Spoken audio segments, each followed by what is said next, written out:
are a liar. Okay, let's all do this together. Let's gasp. How dare you tell kids to ignore their feelings and their emotions? How in the world can you be what you need to be if you're only focused on what you feel?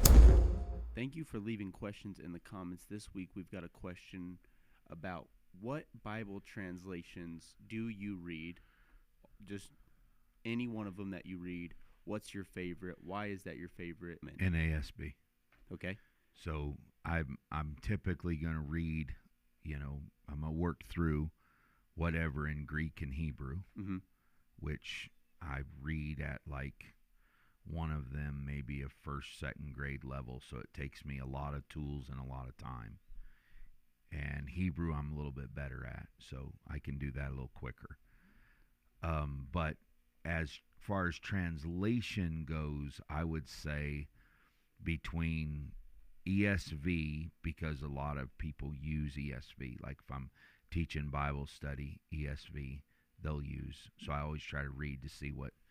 But my outside of the King James Version, my favorite is the NASB. Okay. Well, and what's the difference between NASB and ESV? Well, I think NASB is a little more faithful to the text, a word for word translation, where I think there's a bit of editorial elasticity and transliteration freedom in the ESV that I'm less comfortable with. That's kind of my view. The ESV has they have some editorial issues in it that I don't like. I'm a strong believer in the long ending of Mark. So I believe Mark 16 goes all the way to the end. And I think there's a case to be made. Out of thousands of the manuscripts, there's like 4,100 of them. 1,600 of them are New Testament, and only 2 of them do not have the long ending of Mark.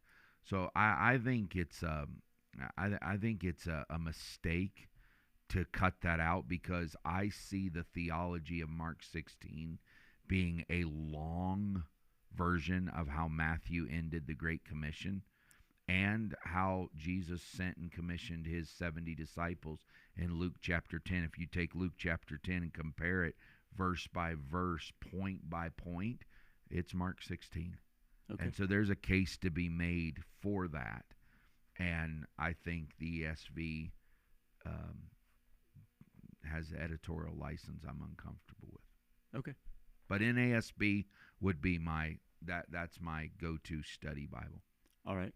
And then just for fun, what is your least favorite? Oh, the Message, which I think Andrew Bentley calls the massage. Yes. Because it's more massaging the text to mean something different than messaging it. Obviously, that would be my least favorite. But also, New King James Version, not a big fan of that. Not a big fan of the RSV, Revised Standard Version. Okay. Super. It's you can have the RSV or the AS, or the ARSV. So there's a Revised Standard Version and there's an American. So however you want to do that, but the NASB would be my favorite. Okay, thank you. I don't know what his favorite would be. Apparently Archie's favorite is this bone he's working on.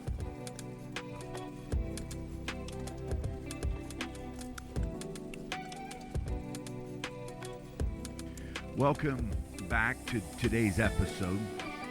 We're super thrilled and appreciative of your viewership, listenership, whatever ship you are on. We're glad you're on it with us. I want to just start out by saying that I am not a consummate know-it-all. I'm an avid and voracious reader because I'm on a quest to figure these things out. And so now I have a few things that I'm kind of working on in my mind, And so you'll get to working on something, and then all of a sudden I realized the reason I started this podcast is I realized I was never going to preach all this stuff. Okay, and I am a pastor, I am a public speaker, and on an average, I am preaching. If I'm just in Calgary and I'm not flying out anywhere to preach, I preach 4 times a week. I preach every Tuesday night, every Wednesday night, every Sunday morning, and typically every Sunday night. Now, I also will do 1 or 2 kind of one-on-one Bible studies through the week. So I'm preaching and teaching on an average of somewhere around 4 on a regular week to 6. And that doesn't include counseling, pastoral counseling, which the difference is pastoral counseling. I tell people all the time, I'm not your therapist, okay? I'm not a therapist. And pastors need to know that they're not therapists, and they need to know the boundaries and the lines, right? So if I get into therapy, I lose you, because now I'm not the man with the microphone with the message from God. I'm the man with the microphone with the notes on all your mess at home.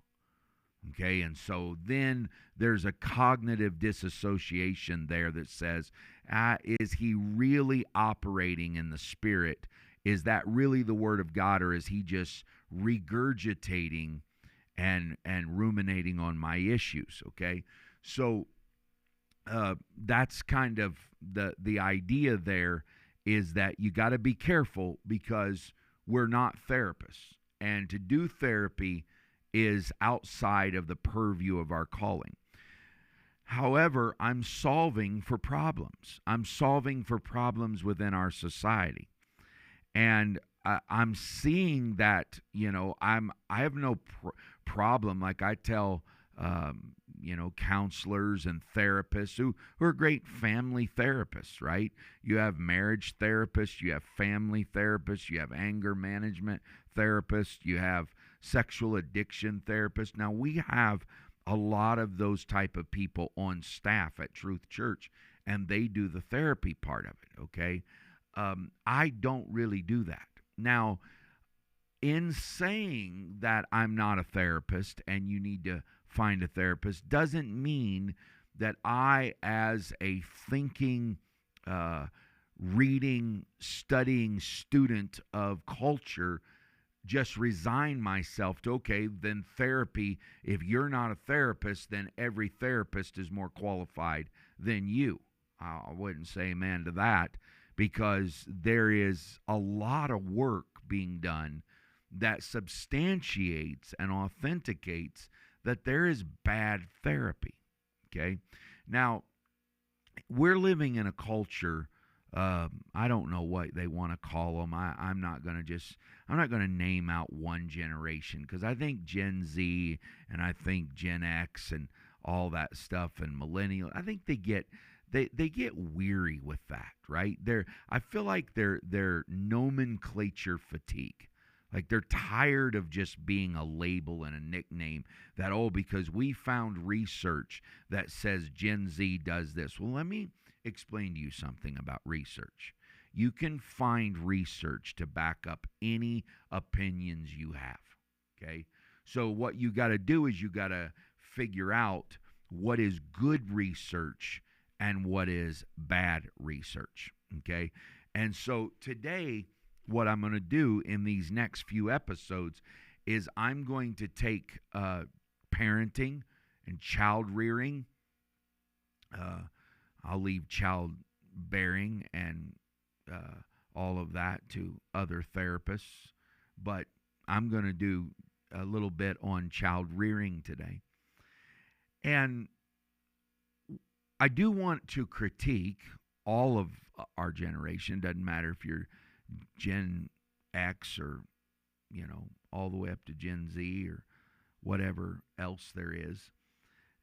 There is a deep fear I have that a non-reading people group is setting themselves up for massive deception, okay?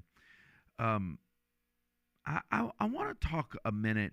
Harper's Magazine put out uh, I forget what. Let me look what episode this is. Harper's Magazine, November 2025, put out an article called "Easy Chair" by Christopher Carroll, and he starts talking about, does anyone talk about the real world implications of a non-reading culture? So he says, week after week came a fresh set of grim tidings. There were reports that the share of Americans who read for pleasure on a given day has fallen by about 40% in the past 20 years. That deep reading is becoming a luxury. That men no longer read novels, no longer write novels, that people are buying fewer books, and that books they are buying tend on balance to be erotic, like, Harry Potter, Game of Thrones, fan fiction stuff. Okay. So he goes on to say these stories followed familiar reports from the past year that students, now listen to this, students at elite universities are arriving on campus unable to finish even short reading assignments. That the share of children and teens who read for pleasure has fallen to historic lows. That the percentage of American children reading at below basic levels has reached the highest point in decades. Okay? 40% of fourth graders are unable to put the events of a story into sequence or describe characters' motivations, and a third of eighth graders cannot identify the main ideas of a text or distinguish between differing viewpoints. Now, that's horrifying because, folks, life is about discerning motives. It's about discerning narratives. It's about discerning a character plot. Life isn't, I'm a huge Dostoevsky fan, okay? One of my favorite books that Dostoevsky writes is The Possessed. I think the proper translation, they told me, would be Demon or The Devils, okay? Dostoevsky spends, listen to this, 200 pages without a main character yet. The first 200 pages of The Possessed, you don't even know who the narrator is, and you don't know who the main character is. Okay, so admittedly, it is slugging your way through the first 200 pages of The Possessed. Now, it is Dostoevsky's most political novel. It is what he critiques the Russian political zeitgeist of his time, the most in-depth critical analysis of pre-revolutionary Russia and what set them up to have the revolution that set up Marxism. He critiques Marxist theories. He critiques all that. But 200 pages of some of the toughest reading you will ever read. Like, you got to almost write notes. Who is this Stefan guy? Who is this Vavarna? Who is this? And you can't hardly pronounce these names, right? It is a slugfest. Admittedly, it's a slugfest. Okay? But listen to me. Why does he do that? Okay? Because, hey, Arch, he does that because life does that to you. You don't walk in a room of 50 people and someone say, here you go. Here's the list of all the important people in this room you need to talk to. Here's the list of all the people you need. Here's the big shot. Here's the smart guy. Here's the guy that can promote you. Here's the guy. Here's the personable guy who's a bumbling idiot who only wants to sleep with girls and go to the bar after work. Here's the plot list. Here's the character sketch. You ever go to a meeting? You ever go to a conference and you're mingling and you're doing these mix and match events and someone says, here's the plot character list, who you need to pay attention to. You know why Dostoevsky does that? Because that book in itself is an exercise of you learning how to class and how to sort and how to categorize who's important here, weighing them on the value of their own ideas. Okay? So what we don't have in this culture is we don't have people, if you're not reading fiction, if you're not reading books. So I tell people all the time, they say, well, what is a preacher, what is a speaker, what does a leader need to read? Well, he needs to be reading biographies, because that gives you a certain litmus test on character evaluations. That lets you play out certain leadership traits, styles, without implementing all of that straight into your leadership construct. So it's very, very important. Okay? So what happens to a culture that can't pick out and distinguish between different viewpoints? You're subjected to who's the most famous influencer, who's got the coolest hat, who's got the neatest plane or car. Therefore, their ideas are disproportionately valued above. This is Andrew Tate. This is Tate, okay? He has the influence, but he doesn't have the ideas that go along with it and for it, okay? So our literacy crisis, many of which are stratified along lines of class and race. I'm going to tell you plainly that rich people read. People who are wealthy, people who are promoting development in their life, they are reading. They are applying themselves, okay? So we're living in a world where people are not developing to the degree that they need to develop, okay? So what happens is they're kind of blindly staggering and wandering around in these types of scenarios. They don't know how to get through a room and weigh out, who do I want to be with? Here's what's cool.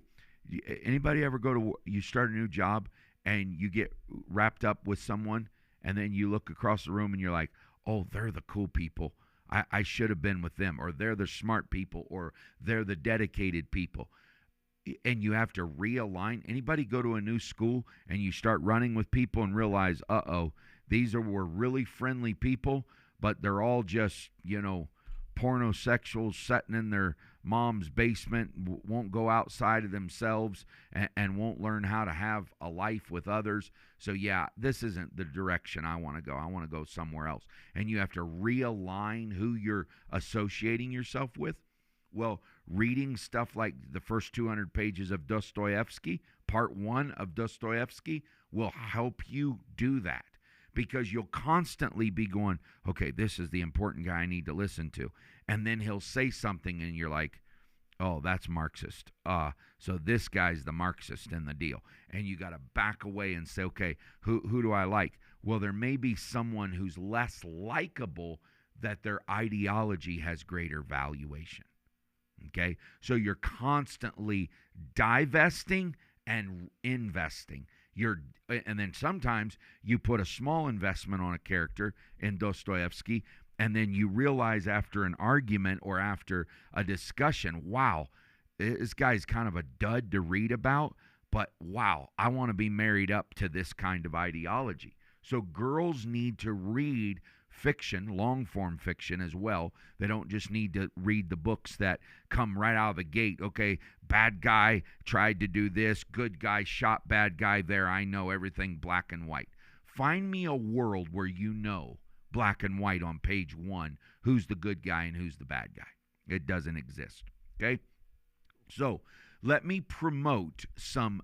I was reading some research the other day, and I found this statement that was just, it just captured my mind, okay? And it says, according to the best research. And I love that, because we do have to realign ourselves according to the best research, because not all research is going to bring us to the conclusion that we need to come to, okay? So there is a woman in Georgetown University. Her name is Yulia. Sova Dutton.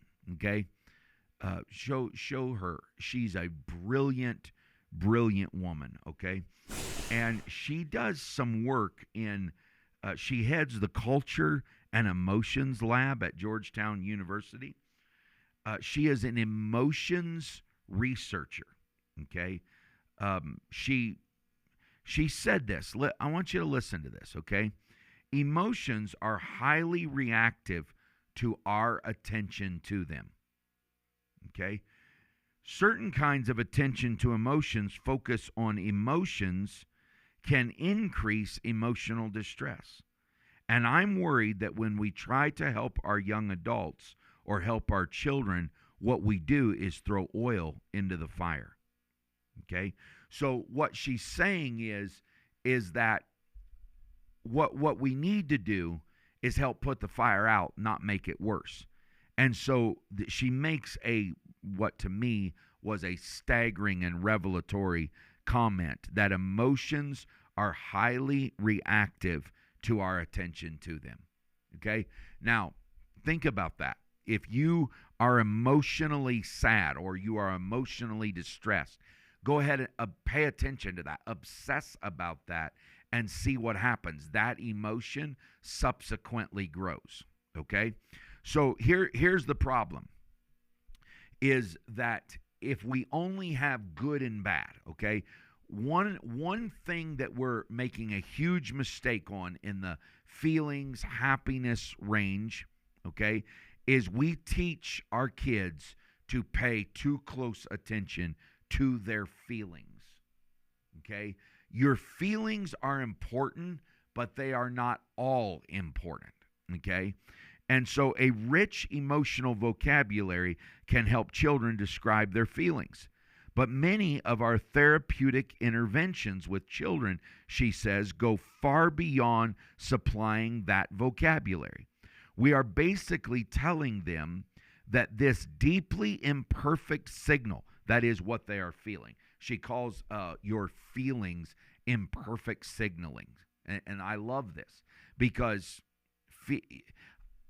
I tell people in church, I just preached on this not long ago, I don't go to church to feel good.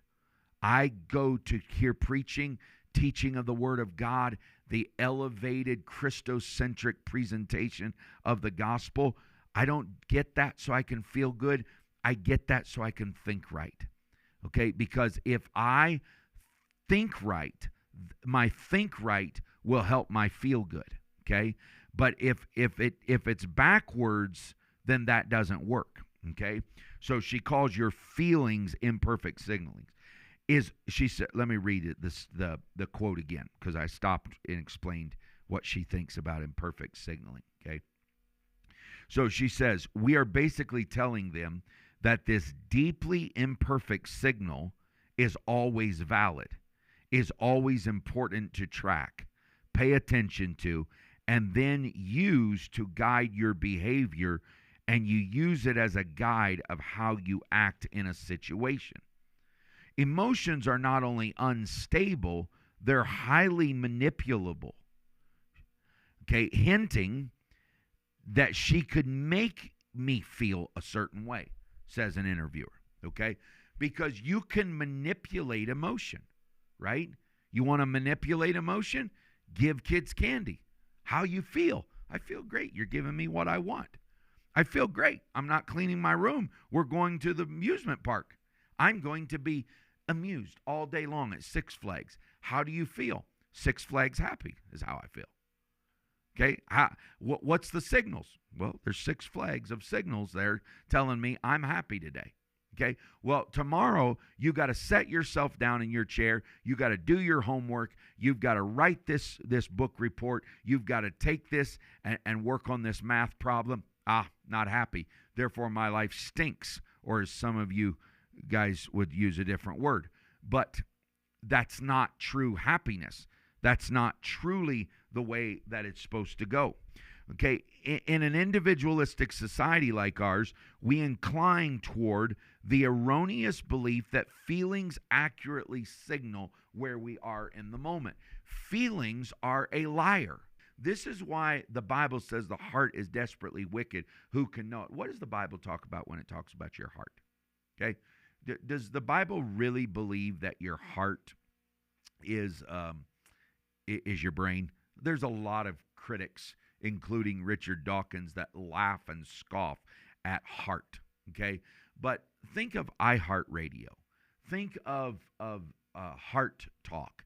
Think of all of these different terminologies in today's world that emphasize and elevate the heart. Why? Because the heart is a part of your emotional construct, right? If I'm scared, there's a jolt, and all of a sudden in the middle of the night, I'm sitting there and my heart is just pounding.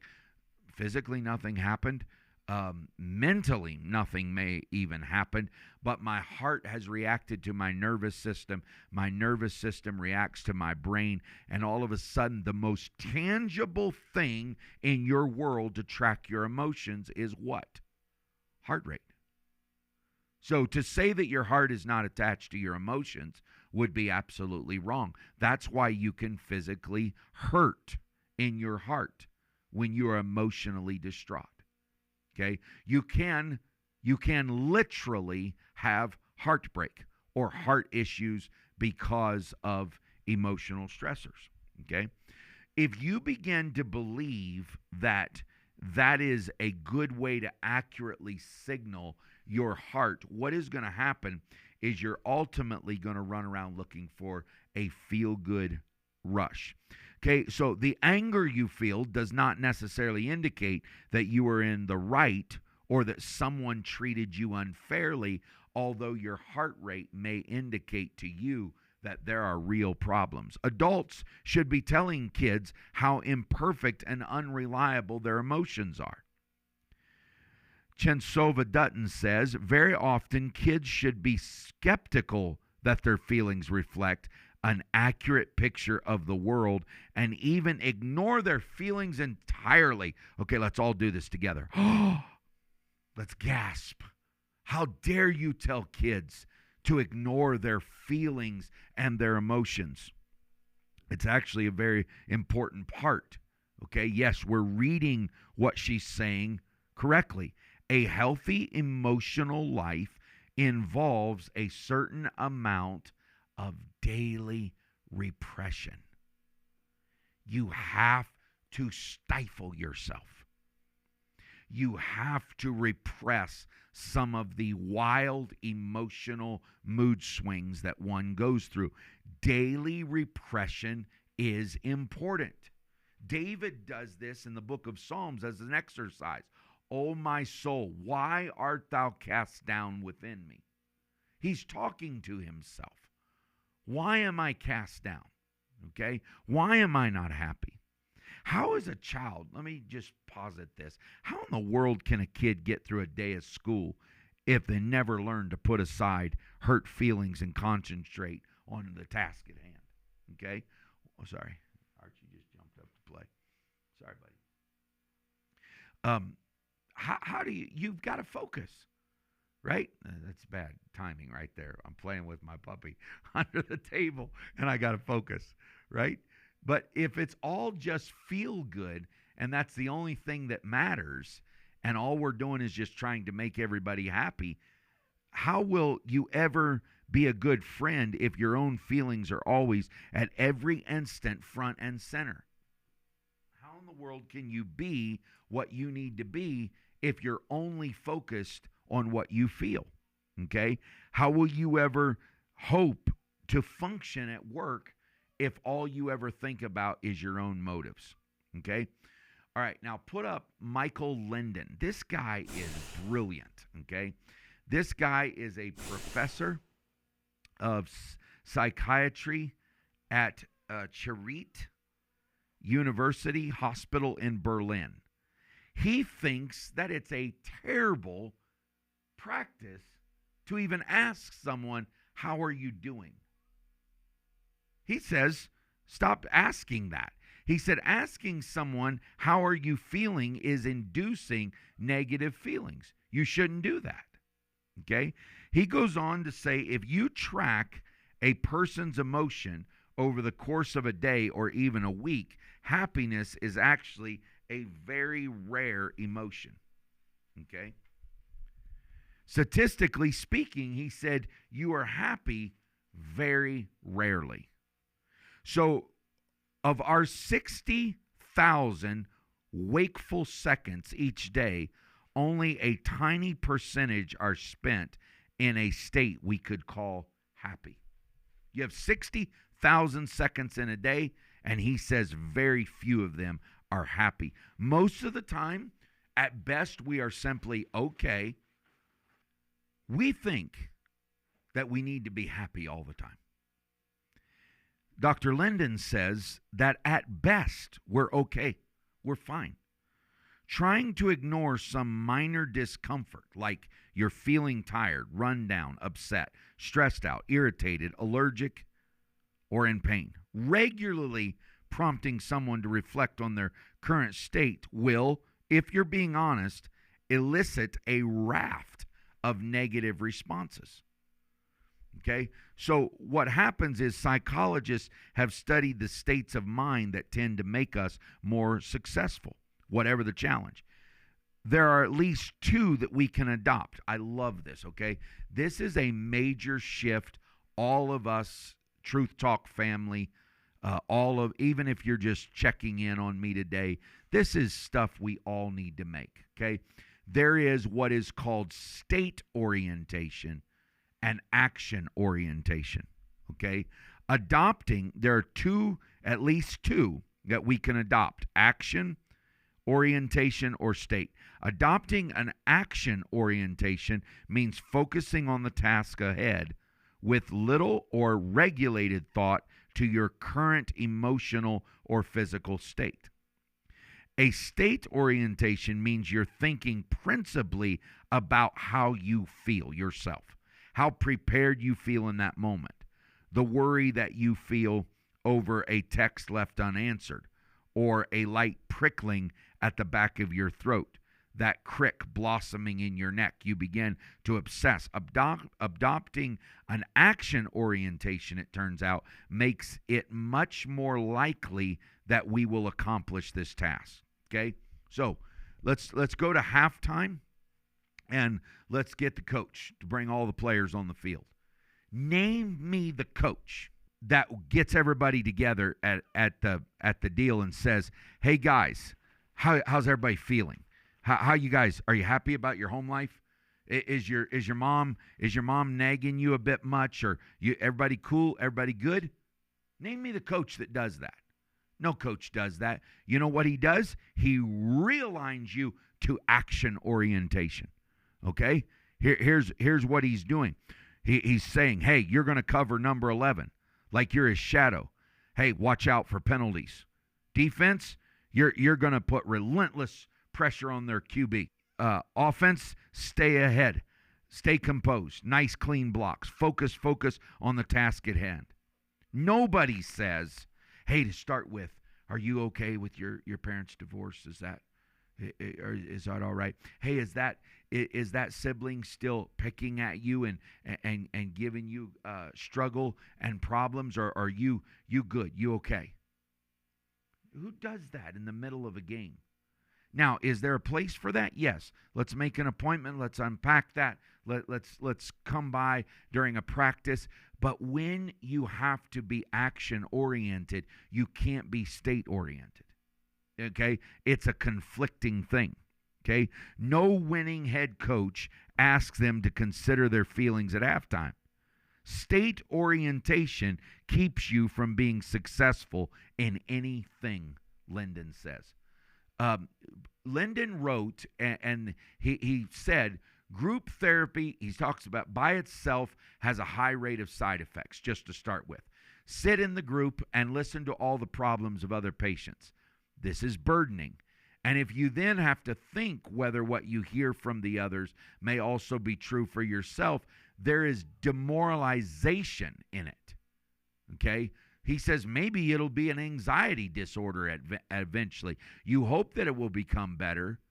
Then there's this group person telling you, well, at your point, I had been there years ago, and it will not go away. Okay, that's demoralizing, right? Because what that does is that concretes state orientation, the state of mind I'm in, as opposed to the action or task or goal that I have or game or life that I'm in, okay? So this is an important thing in a major shift that we can do, because we don't want to just cave to bad therapy or bad research, okay? So read some stuff that that Dr. Linden writes, and Michael Linden and researcher Yulia Chentsova-Dutton. Almost anything you get from them is profoundly eye-opening. And so just because I say I'm not a therapist doesn't mean I'm not reading through who is a good therapist and who isn't. And I want people in my life to speak to my better potential as opposed to the feeling or the emotion. We need to warn our kids that it is okay to repress some of these feelings. There are sometimes you hurt and you got to get up and get out of bed and go on with life. Welcome to adulthood. You don't get to call off work every time you have a runny nose. When you got bills and you've got children you got to feed, and you got a mortgage and you got utilities, there's a lot of days you get up and go pound it out. You go to bed late and get up early, and you do it because you have to repress some of your feelings. Do you feel happy about everything? Not necessarily. But that's not my goal in my life. My goal is to be effective in being a leader, a father, a husband. I want to love deeply. I want to live strongly.